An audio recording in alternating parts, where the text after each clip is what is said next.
Dan inilah Menteri Agama yang saya kira Menteri Agama yang toleransi dan damai tinggi terhadap minoritas. Nah, mohon Pak Menteri Agama agar situasi seperti ini dikondusifkan. Jangan takut dengan kadrun. Bapak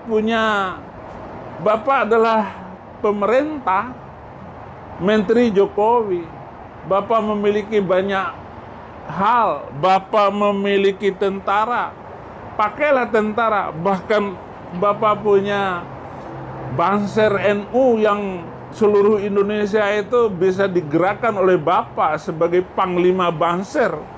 Untuk apa takut untuk mengatakan masalah azan itu urusan Menteri Agama, kenapa rakyat marah? Nggak usah takut. Dan jangan mundur sedikit pun dengan kaum kadrun itu, kaum Islam Sontoloyo itu, Pak. Saya dukung sekali.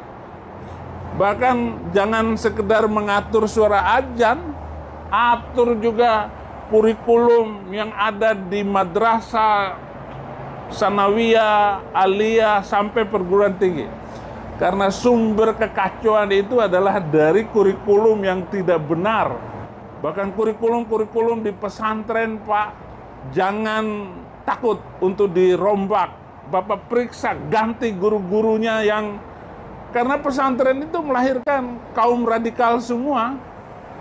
Bahkan kurikulum-kurikulum di pesantren, Pak, jangan takut untuk dirombak. Bapak periksa, ganti guru-gurunya yang... Karena pesantren itu melahirkan kaum radikal semua. Seperti saya ini dulu radikal. Karena saya belajar di pesantren. Saya mengajar di pesantren Zaitun Indramayu. Itu pusat teroris itu, Pak. Tapi teroris yang kelas berdasi ya di pesantren Az-Zaitun. Saya gurunya dan saya mengerti. Bahkan kalau perlu, Pak, 300 ayat yang menjadi pemicu hidup intoleran, pemicu hidup radikal dan membenci orang lain karena beda agama, itu di-skip atau direvisi atau dihapuskan dari Al-Quran Indonesia. Ini sangat berbahaya sekali. Saya melihat pemerintah Cina itu menghapus Al-Quran, ayat-ayat yang kasar itu dari Al-Quran China, sehingga tidak ada satu bangsa Uighur pun, Muslim Uighur itu yang menjadi teroris di sana. Nah, ini yang menjadi perhatian saya,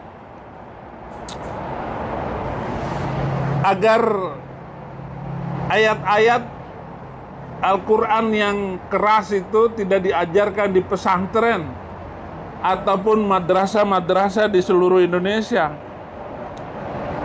Merevisi semua kurikulum itu agar tidak menghancurkan bangsa kita.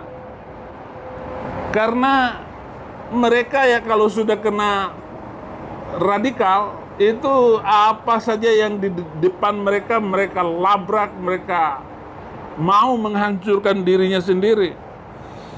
Padahal kita sadari selama ini semua teroris itu datangnya dari pesantren. Tidak ada teroris itu datang dari sekolah Kristen. Nggak mungkin. Dan saya mengharap bahwa TNI, polisi, dan pegawai negeri sipil itu agar mereka netral di dalam memberikan pelayanan kepada bangsa ini. Jangan karena agama dan jangan karena golongan. Mereka harus benar-benar netral di dalam melakukan pelayanannya kepada bangsa ini. Mereka harus bersih dari radikalisme. Kalau perlu harus dites. Apakah mereka ini mengerti Pancasila atau tidak? Jangan-jangan ada PNS nggak hafal Pancasila.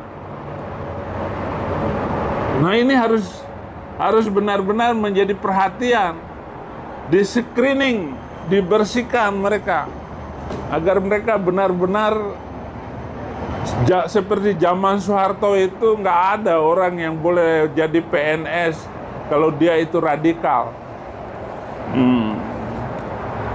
Kalau ada TNI, polisi, ataupun ASN yang jidatnya hitam, atau yang celana cingkrang, jenggotan, itu jangan dijadikan pegawai negeri atau simbol apa saja. Selama mereka itu tidak mengerti artinya bernegara, maka kita nggak boleh untuk menjadikan mereka panutan di dalam negara kita di Indonesia ini. Jangan sampai ada rakyat Indonesia ke depan mereka tidak mau memperhatikan hal-hal yang berkaitan dengan kode etik bernegara, bermasyarakat di Indonesia. Bagaimana juga agar lulusan-lulusan pesantren ini tidak radikal dan memperbanyak kurikulum agar mereka mampu hidup bersaing dengan masyarakat pada umumnya. Jangan sampai mereka hanya urus agama. Dan lihat di belakang saya ini kemajuan negeri Amerika ini yang tidak pernah berhenti, mereka bekerja, dan tidak ada satupun orang Amerika yang tidak bekerja. Mereka semua rajin, mereka harus dapat gaji, mereka tidak boleh nganggur. Nah, ini ke depan kalau kita lihat, sehingga Amerika ini menjadi negara yang kaya di Indonesia.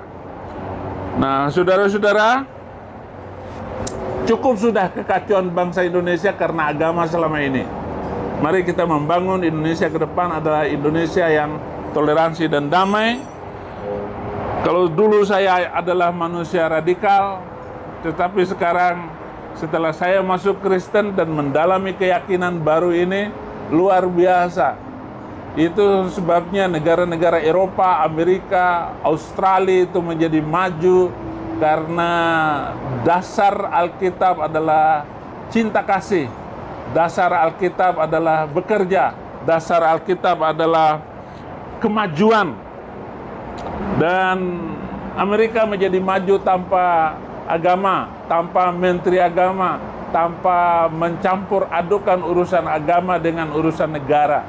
Jadi silakan kamu beragama di masjid, silakan kamu beragama di gereja atau di vihara.